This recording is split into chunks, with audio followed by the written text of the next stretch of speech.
سیدی اعلیٰ حضرت امام اہل سنت سے ایک بار ایک سوال کیا گیا، بڑا امپورٹنٹ اور بڑا دلچسپ کویسچن تھا کہ حضور ایک شخص کے بارے میں ہمارے علاقے میں مشہور ہے کہ جو صبح صبح اس کی صورت دیکھ لے اب وہ کسی بھی کام میں جائے گا وہ پریشان ہی ہوگا، اس کا کام نہیں ہوگا، چاہے کیسا ہی یقینی طور پہ کام ہو جانے کا اعتماد ہو، لیکن اس بندے کا چہرہ دیکھ لیں تو کام بگڑ جاتا ہے۔ تو اب بتائیے کہ ایسا ہمارے محلے میں حال ہو گیا کہ لوگ گھر سے نکلتے ہوئے پوچھ رہے ہوتے ہیں وہ بندہ راستے میں بیٹھا تو نہیں ہے تاکہ ہم دوسرے راستے سے نکل جائیں، اتنا اس کو منوس کہتے ہیں۔ تو بتائیے کہ شریعت میں اس کا کیا حکم ہے؟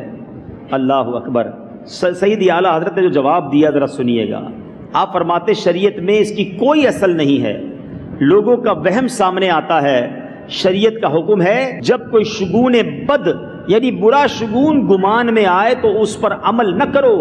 مسلمانوں کو ایسی جگہ چاہیے کہ اللہم لا طیر الا طیرک ولا خیر الا خیرک ولا الہ غیرک۔ اس دعا کا معنی بھی سمجھ لیں، اے اللہ پاک نہیں ہے کوئی برائی مگر تیری طرف سے، اور نہیں ہے کوئی بھلائی مگر تیری طرف سے، اور تیرے سوا کوئی معبود نہیں۔ پڑھ لے اور اپنے رب پر بھروسہ کر کے اپنے کام کو چلا جائے، ہرگز نہ رکے نہ واپس آئے۔ یعنی کبھی بھی زندگی میں ایسا ہو کہ آپ گھر سے نکلیں، کوئی جانور گزر جائے، کوئی ایسی بات ذہن میں آئے کہ یار آج یہ واقعہ ہوا ہے تو کام ٹھیک نہیں ہوگا، رک جاتے ہیں لوگ۔ رکیے نہیں، اللہ پر بھروسہ رکھیں، بسم اللہ شریف پڑھیں، یہ دعا ہو سکے تو یاد کریں اور کام کو جائیں، اللہ اس کام کو پورا فرمائے گا۔